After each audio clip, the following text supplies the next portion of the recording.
r/AITA for exposing my sister who stole my identity for credit cards? Hashtag chunk 1.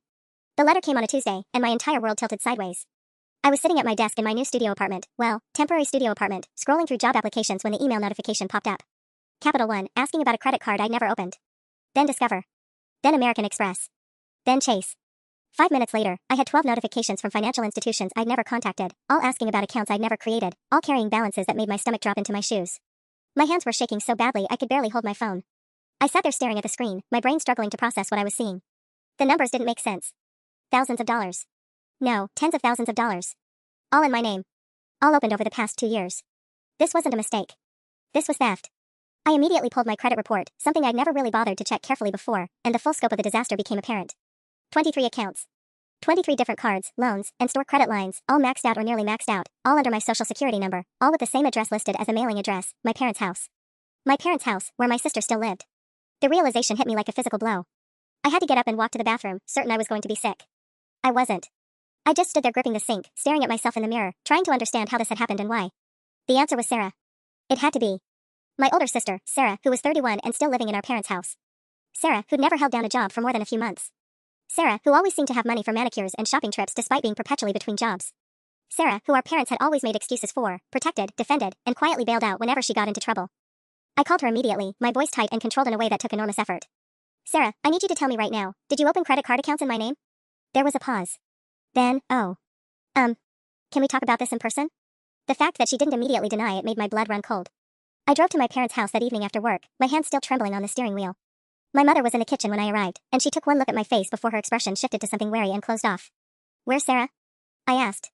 Upstairs. Honey, before you. I didn't let her finish. I took the stairs 2 at a time and found Sarah in her bedroom, sitting on her bed like a child waiting to be scolded. She looked up at me with red-rimmed eyes, and I felt something sharp and bitter crystallize in my chest. How could you? I didn't yell. I was too angry to yell. How could you do this to me? I was going to pay it back, Sarah said immediately, the words tumbling out in a rush.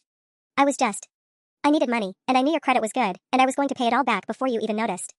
It was supposed to be temporary. Temporary? I laughed, and it sounded slightly unhinged. Sarah, I just got denied for an apartment. Denied. The landlord told me I had the worst credit score she'd ever seen from someone my age. I've been working since I was 16. I graduated college with no debt. I had a perfect credit history, and you destroyed it. I'll fix it, she said, and now she was crying. I promise, I'll fix it. I'll call them and tell them it was me. I'll explain. You'll call them? Sarah, this is identity theft. This is a federal crime. I've already been rejected for 2 car loans. I'm sleeping on a friend's couch because no landlord will rent to me. How are you going to fix that by calling them? I left her room before she could respond and found my parents downstairs in the living room. My father was watching television with the sound off, pretending not to hear anything. My mother was wringing her hands. I need you both to listen to me, I said. Sarah has stolen my identity. She's opened 23 credit accounts in my name and destroyed my credit rating. I need you to understand how serious this is. My father still didn't look at me. My mother sighed.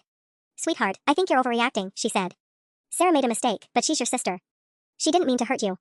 She was just in a difficult financial situation. She's committed identity theft, I repeated slowly, as if saying it more carefully would somehow make them understand. Against me. Her sister.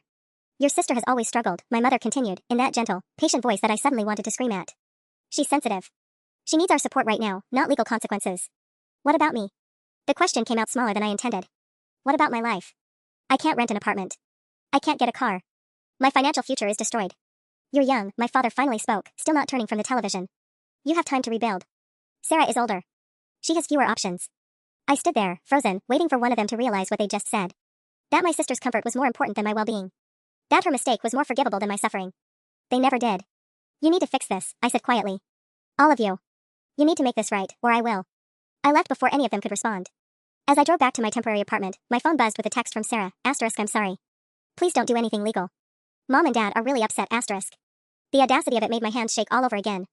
That's when I made my decision. That's when I realized my family had just shown me exactly where their priorities lay. And I was going to make sure they understood the consequences. Chunk 2. The next morning, I woke up on my friend Maya's couch with a clarity that felt almost dangerous. My phone had 17 missed calls and 32 text messages. Most were from Sarah, alternating between apologies and pleas for me not to do anything drastic. 3 were from my mother, each one getting progressively more demanding that I let this go for the sake of the family. 1 was from my father, just the words, "You're being unreasonable." I didn't respond to any of them. Instead, I did something I should have done the moment I discovered the fraud. I called the police. The non-emergency line transferred me to a detective who sounded tired and bored until I explained the scope of the identity theft. Then his tone shifted. 23 accounts, he asked, confirming the number I'd provided. All opened with your SSN in a 2-year period? Yes. My sister did it. She's admitted to it. But my parents are refusing to press charges, and she's refusing to cooperate in fixing any of it. Your parents don't press charges in identity theft cases, the detective said. You do. This is between you and your sister, and the credit card companies. You want to file a police report? Yes, I said immediately. I want it on record. The process took 2 hours at the precinct, during which I had to repeat the story over and over to different people, each time feeling the anger crystallize a little more, each time seeing my future get slightly smaller in my head. The detective was kind but blunt. This would be a civil matter, mostly. The credit card companies would handle the fraud claims themselves. I'd need to dispute each account individually, pull my credit report, and meticulously document everything. It would take months. Maybe years. Your family situation complicates things, the detective said, his pen hovering over his paperwork. Juries don't always take identity theft seriously when it's a sibling. Defense lawyers love to play the family dispute angle. But the documentation, keep everything. Every email, every phone call record, every statement. That's your armor. I left the police station feeling simultaneously better and worse. Better because I'd officially made it a legal matter. Worse because I suddenly understood the scale of the battle ahead of me. By the time I got back to Maya's apartment, my phone was ringing. My mother. What did you do? She asked before I'd even said hello. Her voice was sharp, accusatory. I filed a police report, I said calmly. It's the standard procedure for identity theft. You filed a police report against your sister? Her voice rose. Do you understand what you've done? Yes. I protected myself legally and created a record of what happened. Sarah is having a panic attack, my mother said. She's terrified. Your father is talking about hiring her a lawyer. Do you realize you might have just destroyed her life? The thought I had in that moment was sharp and bitter, asterisk good. Maybe she'll understand what she did to mine, asterisk. But I didn't say it. Instead, I said, Sarah destroyed her own life the moment she decided to steal my identity. I'm not responsible for her consequences. You're being cold, my mother said. This isn't like you. No, I replied. You know what isn't like me? Being homeless. Having no credit. Being treated like a financial criminal when I'm the victim. I've changed because I had to. Sarah forced me to change. My mother hung up without saying goodbye. The next 3 days were a blur of phone calls and paperwork. I called every single credit card company and filed fraud claims. I placed fraud alerts on my credit reports with all 3 bureaus. I documented everything obsessively, creating spreadsheets with account numbers, opening dates, balances, and fraudulent addresses. I dug through old emails looking for any evidence of Sarah's involvement, found several where she'd asked me for my social security number for the family tax stuff and in case of emergency. I also discovered something else while going through my digital records. Sarah had been using my parents' Wi-Fi to apply for these cards. The applications were submitted from their home network at odd hours, 11 p.m., 2 a.m., 4:30 a.m. This wasn't a sudden impulse. This was calculated. Deliberate. Repeated over 2 years. And my parents lived in that house. They had to have noticed something. On the 4th day, my father called me. Your mother is upset, he said without preamble. Sarah is threatening to hurt herself if we don't fix this. My stomach twisted. What do you mean, hurt herself? She's saying things. Talking about how everything's ruined now, how she can't handle the shame, the legal situation. Your mother is terrified. And frankly, you need to consider whether your pride is worth your sister's life. I felt cold all over. Is she actually in crisis, or is this a manipulation tactic? That's not fair, my father said. Your sister is fragile. My sister is manipulative, I corrected. And if she's expressing suicidal thoughts, you need to take her to a hospital, not guilt trip me into dropping charges. If you're actually worried about her mental health, get her professional help. That's not my responsibility. But even as I said it, doubt crept in. What if he was telling the truth? What if Sarah actually was in crisis? What if I pushed her too far?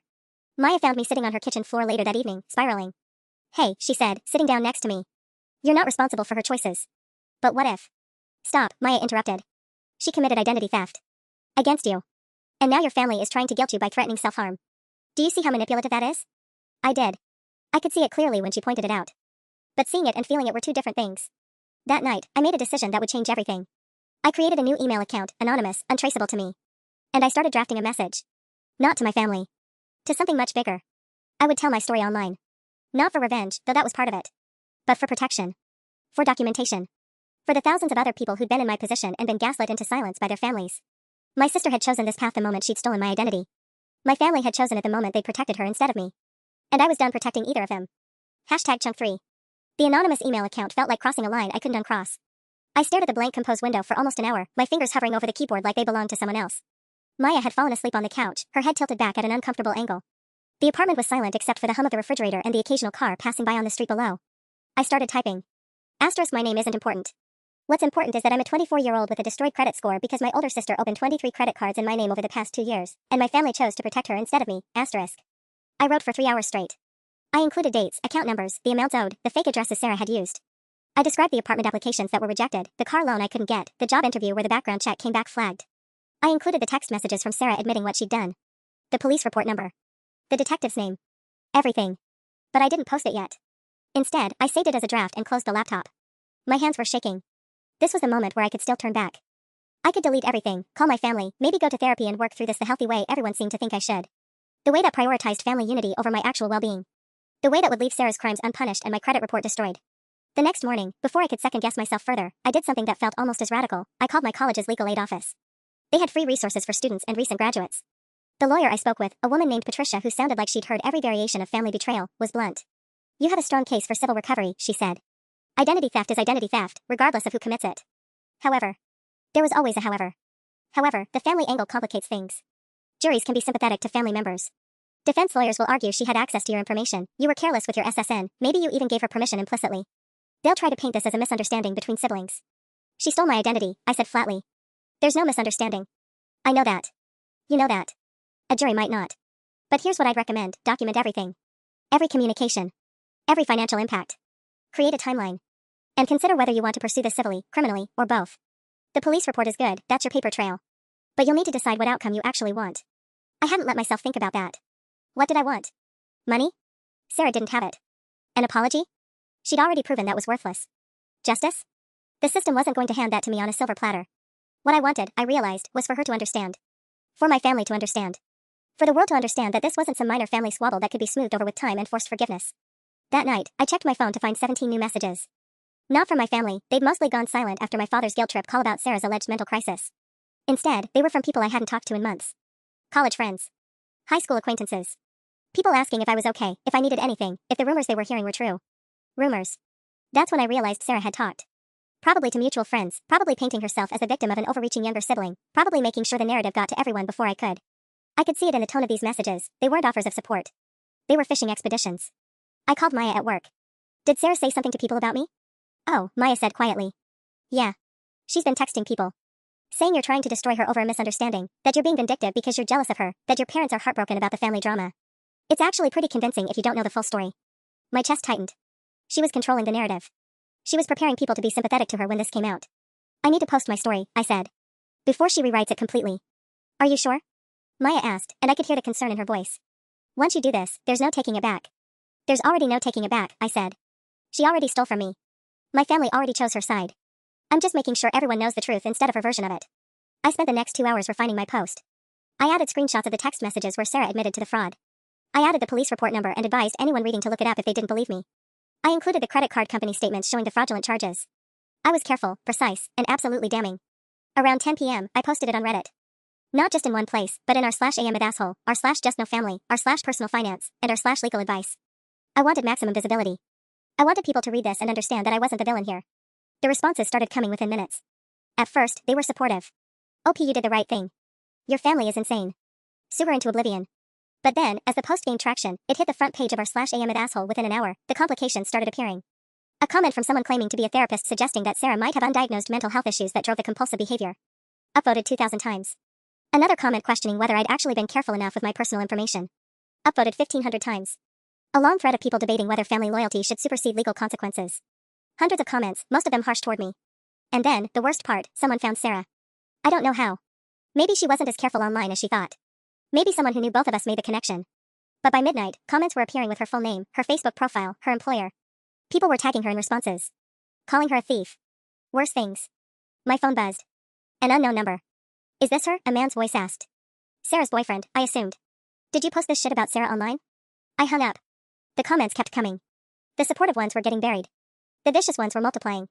Some were directed at Sarah, which I told myself I hadn't intended, but knew was a lie. Some were directed at me, calling me cruel, saying I'd weaponized the internet, suggesting that maybe Sarah's suicide threat wasn't a manipulation tactic after all. By 2 a.m., I had 3 missed calls from my mother and a voicemail that made my blood run cold. "What you've done is unforgivable," she said, her voice shaking with rage. "Sarah is devastated. People are harassing her at work. You've destroyed her life, and for what? To make yourself feel better? You need to take that post down. Right now. Before this gets any worse." I didn't take it down. But for the first time, I wondered if I should have. #chunk4. The next morning, I woke to my phone buzzing incessantly. The Reddit post had exploded overnight. What started as a cathartic confession had morphed into something I no longer controlled. I had 47,000 upvotes. Comments were pouring in at a rate I couldn't even scroll through. Some supported me. Many didn't. And worst of all, news outlets had picked it up. By 9 a.m., I had 3 different journalists requesting interviews. By noon, there was a write-up on a medium-sized Reddit aggregation site. By 2 p.m., a local news outlet had contacted me directly. They wanted a segment on family financial crimes. They wanted to use my story as the hook for a larger investigation. I stared at the email from the news producer, my coffee going cold beside my laptop. Are you actually going to do this? Maya asked, reading over my shoulder. She'd come home early from work, concern etched into every line of her face. I don't know, I admitted. It's already out there. Going on the news just amplifies it. Exactly, Maya said. Once you do that, there's no privacy left. Your name, Sarah's name, your parents' names, it all becomes part of the public record in a different way. My phone rang. Unknown number. I almost didn't answer, but something made me pick up. Hi, is this the person who posted about the identity theft? A woman's voice, professional but warm. This is Detective Morrison. We spoke on the phone a few months ago about your case. My stomach dropped. Hi, yes, that's me. I wanted to give you a heads up, she said. We're getting inquiries about your case from other law enforcement agencies. It looks like your sister may have been using other people's information as well. We're cross-referencing with fraud cases from the past 3 years. The room seemed to tilt slightly. What do you mean, other people? I mean, we think this might be a pattern. We're still investigating, but based on what we're finding in her email and financial records, she may have victimized between 5 and 8 other people. You might not have been the first. I felt something crack open inside my chest. Not triumph. Not satisfaction. Just a hollow, expanding dread. What happens now? I whispered. That depends on what we find and what those victims want to do. But I wanted you to know that you're coming forward, and yes, going public with it may have protected other people from further fraud. The publicity is actually helping us because some of those other victims are now coming forward too. After we hung up, I just sat there. The post had been about protecting myself. About making sure people knew what Sarah had done. But now it was bigger than that. Now it was about something I hadn't signed up for, being the catalyst for a larger investigation, potentially being responsible for other people's trauma surfacing. My mother called 3 times before I finally answered. Take it down, she said without preamble. Right now. Detective Morrison just told me. I don't care what the detective told you. Do you understand what's happening? Sarah's employer called. They're considering terminating her. People are showing up at the house. Someone threw a brick through the garage window with thief written on it. Is that what you wanted? No, I said quietly.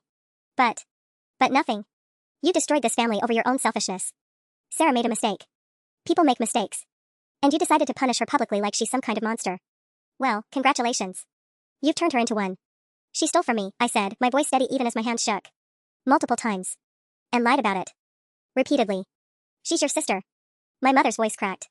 And now she's getting threatening messages. One person told her they hope she gets raped. Raped. Is that justice? Is that what you wanted? I felt bile rising in my throat. I didn't want that. No, but you set it in motion. You took her mistakes and you weaponized them on the internet where you knew people would react this way. You're smarter than this. You know how people respond to these posts. You knew exactly what would happen. She was right. I had known. Some part of me had absolutely known. Mom, what do you want me to do? I want you to take the post down. I want you to call the news outlets and tell them you made it all up for attention. I want you to. I'm not doing that, I said, and I meant it. I'm not lying about what she did just to protect her from the consequences of her own actions. The silence on the other end was deafening. Then don't call this house again until you're ready to apologize, my mother said. To Sarah. And to your father. And to me for the embarrassment you brought on this family. She hung up. I stared at my phone for a long time. Then I opened Reddit. The comments had evolved into something toxic. People were discussing Sarah's appearance based on her Facebook photos. Someone had dug up an old LinkedIn profile and was mocking her job history. There were conspiracy theories about her motivations. Someone suggested she'd probably stolen from friends too and that I should warn everyone I knew. The worst part was that some of these people might be right. If she defrauded other people, she probably had stolen from friends. She probably did need serious help. And I'd just unleashed an internet mob on her without any way to control what they did with that information. I texted Patricia, the lawyer from Legal Aid.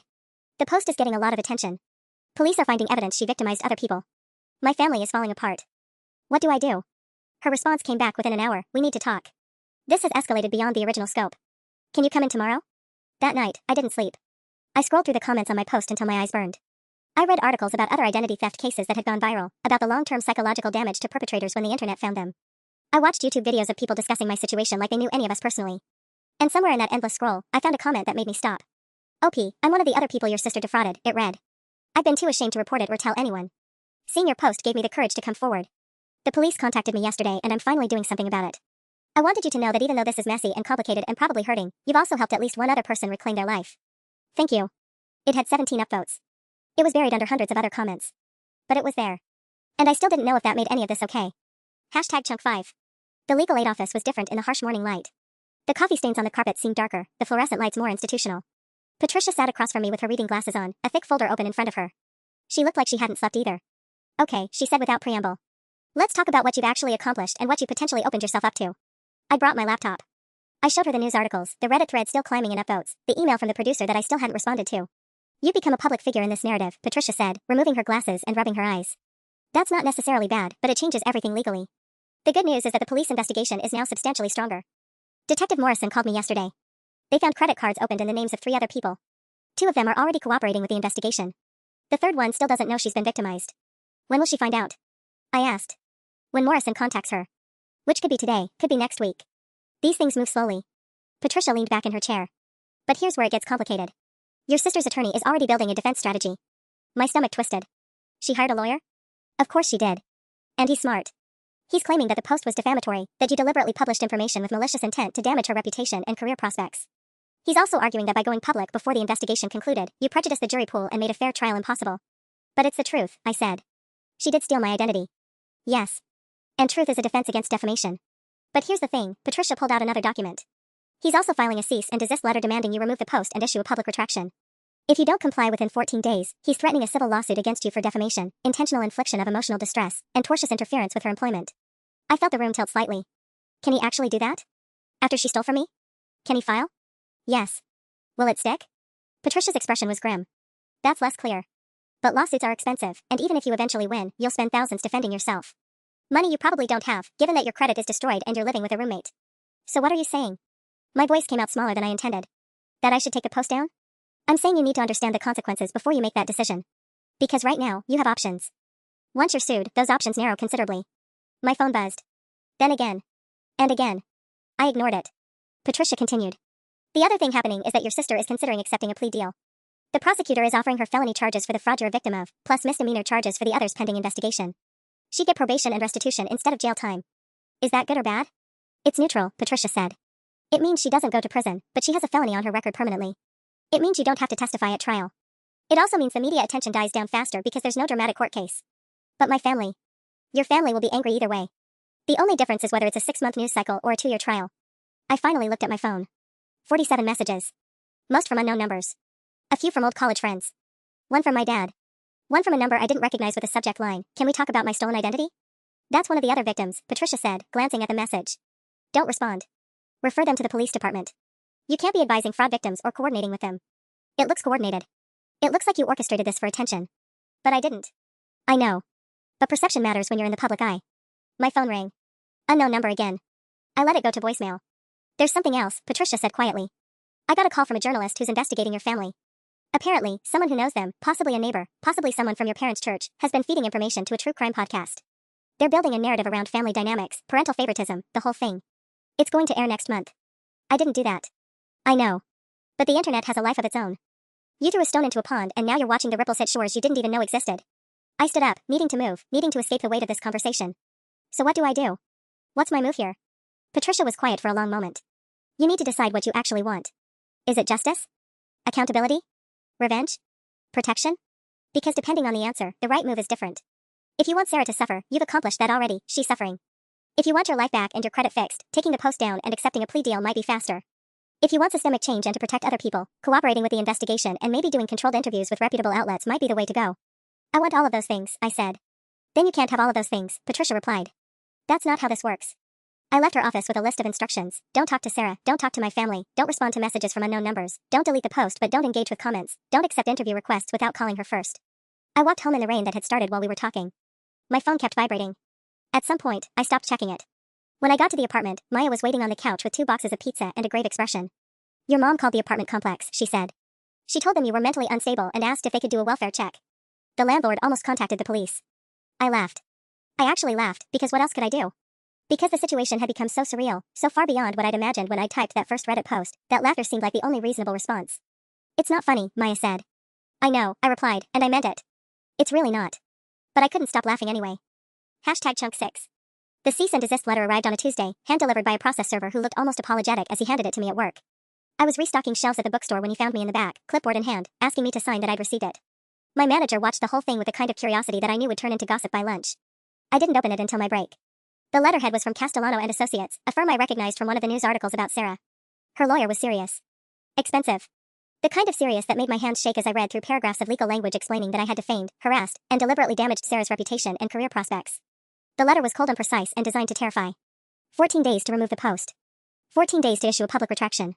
14 days before the civil suit commenced. I called Patricia from the parking lot. She didn't sound surprised. Did you take the post down yet? She asked. Because you need to decide now, before this escalates further. I don't want to take it down, I said, but I was lying even as I said it. I wanted to take it down. I wanted to delete every word, apologize to Sarah, go back in time to when I didn't know anything about cease and desist letters. I wanted my normal life back. I wanted my mother to not be calling apartment complexes and spreading rumors about my mental health. I wanted to not be the girl whose family betrayal was being discussed on a true crime podcast. Then you need to prepare yourself for a lawsuit, Patricia said. Because he's serious, and you don't have the resources to fight him. That night, I did something I'd been avoiding. I went through the comments on the Reddit post in detail, actually reading them instead of just scrolling past the supportive ones. There was a whole thread of people who thought I was exaggerating. People who said that family always comes first and I should have handled this privately. People who claimed that identity theft by a family member was basically a civil matter and I shouldn't have involved the police. One person, with a suspiciously new account, was posting long screeds about how I was a vindictive narcissist who destroyed her sister's life for attention. I knew it was probably Sarah herself posting, or possibly my mother. The thought made me feel sick and also, weirdly, validated. If they felt desperate enough to argue with strangers on the internet, then I'd actually succeeded in making them face this. But then Maya came home from work looking shaken. Your sister called the store, she said, dropping her bag on the floor. She asked to speak to me specifically. She told me that you were mentally unwell, that you were experiencing a psychotic break, and that she was worried you were going to hurt yourself. She asked me to watch you for signs of self-harm. What? I stood up so fast the couch cushions flew. What did you say? I said I didn't believe her and hung up. But Emma, she sounded so convincing. If I didn't know you, I would have believed her. Maya's voice was shaking. She's trying to discredit you. She's trying to make people think you're unstable so your credibility falls apart. It was, objectively, a genius move. And it meant that Sarah wasn't just accepting that she'd been caught, she was actively fighting back. She was going to make me the villain in her own story. My phone started ringing. Unknown number. I didn't answer. It rang again. And again. By midnight, I had 17 voicemails. Most were from blocked numbers or people claiming to be concerned friends of the family who'd heard I was struggling. A few were from news outlets asking for comment. One was from my father, his voice strained and exhausted. Your mother is completely falling apart, he said. Sarah is devastated. Whatever this is, whatever's happening, you need to fix this before our family is destroyed. Please. I'm begging you. I almost called him back. I almost deleted the post right then. Almost sent a retraction. Almost did everything Patricia warned me not to do. Then my laptop dinged with an email notification. It was from my bank. My account had been flagged for suspicious activity. Someone had attempted to open a line of credit using my information. Again. While the cease and desist letter sat on my kitchen table. While my sister was calling everyone I knew to convince them I was mentally ill. While my father was begging me to make it all go away. I stared at the email for a full minute before understanding what it meant. Sarah was still doing it. Even after being caught. Even after the police investigation. Even after the cease and desist letter and her expensive lawyer and all of her manipulation. She was still trying to steal from me. I forwarded the email to Detective Morrison without a message. Then I called Patricia. She's still committing fraud, I said when she picked up. She's still stealing my identity. Did you report it? Just now. Good. This actually helps your case. This shows ongoing criminal behavior, not a one-time mistake. Patricia was quiet for a moment. This also means she's panicking. When criminals panic, they make mistakes. Bigger mistakes. But it also means she's dangerous, I said. It means she won't stop no matter what happens to her. Yes, Patricia agreed. It does mean that. I hung up and sat in the darkness of my apartment, listening to Maya breathe on the other side of the wall. I thought about the comment from the stranger who said that seeing my post gave her courage to come forward. I thought about the third victim who didn't even know yet that she'd been stolen from. I thought about what Patricia had asked me, what did I actually want? And for the first time, I knew the answer with absolute clarity. I didn't want Sarah to suffer. I wanted her to stop. I wanted to make it impossible for her to hurt anyone else, ever again. Even if that meant destroying everything else. #Chunk7. The criminal charges came through 3 weeks later. Sarah was formally arrested and booked on counts of identity theft, wire fraud, and attempted fraud. The mugshot circulated online within hours, my sister's face, unsmiling and stripped of makeup, looking smaller and more vulnerable than I'd ever seen her. I didn't feel the triumph I thought I would. Instead, I felt hollow. The news outlets that had been circling finally had their headline. Local woman arrested for identity theft against sister ran across 3 different news sites, each with a photo of Sarah looking devastated and a photo of me looking angry. They dug up my Reddit post, the comments, the whole sordid narrative of family betrayal. True Crime Weekly started a series. A podcast did a deep dive. People I hadn't spoken to since high school were messaging me with varying degrees of support and judgment. My mother stopped calling. Not because she'd accepted what Sarah had done, but because she'd hired her own lawyer, a different firm, a different letterhead, to explore whether she could sue me for emotional distress caused by my false accusations.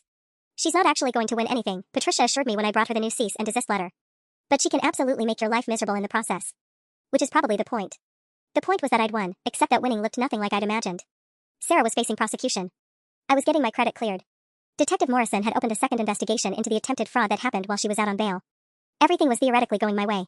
But my father had stopped coming to work. My mother wasn't answering emails from her book club. Sarah's best friend had publicly posted a message on Instagram defending her, calling the situation a tragic misunderstanding and suggesting that I was seeking revenge disguised as justice. That post got 10,000 likes. Maya had become my buffer from the world. She screened my calls, managed my mail, walked me to and from work because I'd started having panic attacks every time I saw an unknown number. The bookstore manager had called me into his office to say that while he personally believed me, some customers had complained about my presence in the store given how controversial the situation had become.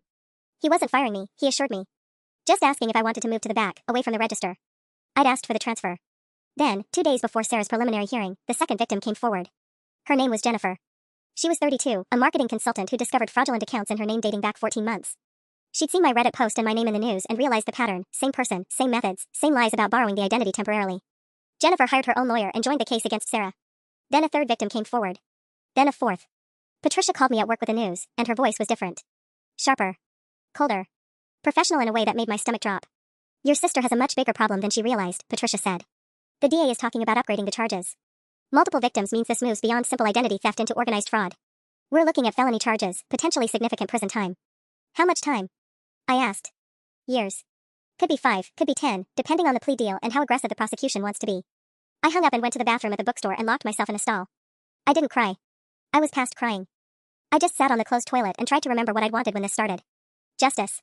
I'd wanted justice. I was getting it, but it tasted like ashes. That night, my father showed up at the apartment. Maya buzzed him in before checking with me, which I both appreciated and resented. He looked like he'd aged 5 years and 5 weeks. His hair seemed grayer. His suit hung loose on him like he'd lost weight. Your mother is having a breakdown, he said without preamble, standing in my living room like a ghost. She's in bed most days. She won't eat. She's convinced herself that you orchestrated this entire thing because you were jealous of Sarah. That's not, I started. I know, he cut me off. He sat down on the couch without being invited. I know that's not true. I also know that your sister committed crimes and deserves consequences. But Emma, she's still my daughter. She's still family. And watching her face prison time because of a public humiliation campaign is destroying your mother. It wasn't a campaign, I said, and I meant it. I told the truth. I know you did. He looked at me with eyes that were desperately tired. But there's a difference between telling the truth and broadcasting it. You didn't have to put it on Reddit. You didn't have to give it to the news. You could have let the legal system handle it quietly. She stole from me, I said. She stole from other people. And when I confronted her, all of you chose her. We made a mistake, my father said quietly. Your mother and I made a terrible mistake, and we're paying for it. But so are you. So is Sarah. And none of us can undo it. He left after that. He didn't hug me goodbye. I didn't ask him to. The preliminary hearing happened on a gray Tuesday in October. I attended with Patricia, sitting in the gallery while Sarah was brought in wearing an orange jail jumpsuit. She looked smaller than I remembered. Thinner. There was a cut on her cheekbone that hadn't been there before, and I wondered if someone had hurt her, or if she'd done it to herself. The DA presented the evidence. The forged documents. The credit applications. The pattern of behavior across 4 separate victims. Sarah's lawyer argued for leniency, cited her youth and lack of prior record, suggested that this was a young woman in financial trouble who'd made poor choices rather than a predatory criminal. The judge looked unmoved. Ms. Castellano, the judge said, you are hereby bound over for trial on charges of identity theft in the first degree, wire fraud, and attempted fraud. Bail is set at $50,000. Sarah's lawyer immediately moved for a reduction. The judge denied it. As they were leading Sarah out, she looked directly at me. Her eyes were red-rimmed and desperate, and for just a moment, she looked like the sister I used to know. The one I used to tell things to. The one I used to trust. Then a court officer put a hand on her back and guided her away. I should have felt vindicated. Instead, I just felt tired. #Chunk8. 3 months later, the trial ended on a Thursday afternoon in late January. Sarah took a plea deal, 6 years in minimum security, restitution to all 4 victims, and a mandatory financial crimes rehabilitation program. Her lawyer had pushed for less. The DA had wanted more. They met somewhere in the middle, the way the justice system always does, and Sarah signed documents that essentially meant she'd be gone from my life for a very long time. I didn't attend the final sentencing hearing. Patricia said I didn't need to, that my presence had already made its point, and honestly, I couldn't stomach another day in that courtroom watching my sister's life compress into legal terminology. Instead, I stayed home and got the news and a text from Patricia, it's done. 2 words. The end of something I'd been living inside of for 6 months. Maya came over that night with wine and Thai food. We sat on the couch in comfortable silence for a while, neither of us knowing what to say. I'd won. I'd exposed Sarah, reported her to the authorities, given my statement to the DA, and ensured that she faced real consequences for the first time in her life. My credit was being restored. The fraudulent accounts were being removed from my record. One of the other victims, Jennifer, had even reached out to tell me that she'd finally gotten her own credit cleared and was applying for a house. I should have felt vindicated. I should have felt powerful and justified and righteous. Instead, I felt like I was living in someone else's life. How are you actually doing? Maya asked, and it was the right question because it was the first time anyone had asked it in weeks. Everyone else had asked about the trial, the conviction, whether I felt like justice had been served. No one had asked how I was. I don't know, I said, and it was honest. I feel like I made all the right choices and somehow ended up in the wrong place anyway. My parents had stopped calling after my father's visit. My mother was apparently still in therapy, still convinced that I'd orchestrated Sarah's downfall out of jealousy. My father had sent a card, just a card, no letter, with a single line written inside, I'm sorry it had to be this way. I still didn't know if he meant he was sorry that Sarah had stolen from me, or sorry that I'd reported it, or sorry that everything had fallen apart. I'd stopped trying to decode his emotions. The bookstore manager had asked me to come back to the register after the preliminary hearing. Business had returned to normal, he'd said. The controversy had died down. Most customers didn't even know who I was. I'd agreed, grateful for the return to routine, but I noticed that people watched me differently now. Some with sympathy. Some with judgment. Some with the hungry curiosity of people who'd followed my story online and wanted to see if I looked the same in person. I was thinking about transferring schools to finish my degree. The local university had too many memories, too many people who'd seen my name in the news. A few colleges in other states had offered me acceptance with good financial packages, and I was seriously considering starting fresh somewhere that my sister's crimes weren't part of the local mythology. I keep thinking about something, I told Maya. When I first posted that Reddit post, I didn't really think about what would happen after. I was just so angry and so desperate to make someone believe me. I never really imagined that Sarah would actually go to prison. I just wanted, I don't know, acknowledgement, I guess. An apology. For someone in my family to choose me for once. And now? Now she's going to prison, and my mother won't speak to me, and my father's disappointed in me, and I got what I wanted but it didn't fix anything. It just broke everything else. Maya was quiet for a moment. Then she said, you know what I think? I think you did the right thing, and it's still okay to grieve what you lost in the process. Those things can both be true. I thought about that. About justice and its costs. About how standing up for yourself sometimes means standing alone. A week later, Patricia called with news that surprised me. Sarah's defense attorney had requested a meeting with me and my lawyer. It was unusual, Patricia warned. Typically, defendants didn't meet with their victims post-conviction. But Sarah had specifically asked if I would be willing to talk to her. No cameras, no lawyers present, just the two of us in a supervised visitation room at the county jail. I didn't know what I felt about that. I didn't want to see her. But I also knew that part of me had been waiting for an apology, a moment of understanding, some kind of closure that the legal system couldn't provide. I went on a Saturday afternoon in February, 3 weeks after the sentencing. Sarah was brought into the visitation room in her orange jumpsuit, and she looked so much smaller than I remembered. Prison had hollowed her out, taken away the polish and the confidence and left something fragile behind.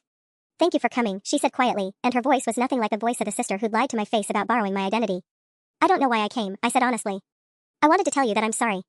I know I don't deserve for you to accept that, and I know it doesn't fix anything, but I'm sorry. I was so messed up about money and about myself, and I took it out on you. I took advantage of you because you were always the person I felt like I could get away with things with. And that was cruel. I looked at her and tried to see my sister in there somewhere. The girl who'd taught me how to braid my hair. The one who'd covered for me when I came home drunk from my first college party. But that girl felt like she belonged to someone else's childhood now. Why did you do it? I asked. Actually, I mean, not just the stealing, but the lying. And then asking me to cover for you. And when I said no, turning it around to make it seem like I was the selfish one. Because it's easier than telling the truth, Sarah said, and her eyes were tired. Because I'd gotten so good at lying to myself that lying to everyone else felt like the most natural thing in the world. Because I was scared, and scared people do bad things. I didn't say anything. There wasn't anything to say. I hope your life gets better, Sarah said finally. I hope you get to be happy. And I hope someday you can forgive me, even if you never want to see me again. I left after that. I didn't cry in the car. I didn't cry when I got home. I just sat with it, the guilt and the vindication, the loss and the relief, all of it tangled up together in a way that I didn't think would ever fully untangle. But for the first time since I'd posted that Reddit post, I felt like I could breathe. I'd told the truth. I protected myself. And now, finally, I got to figure out who I wanted to be next.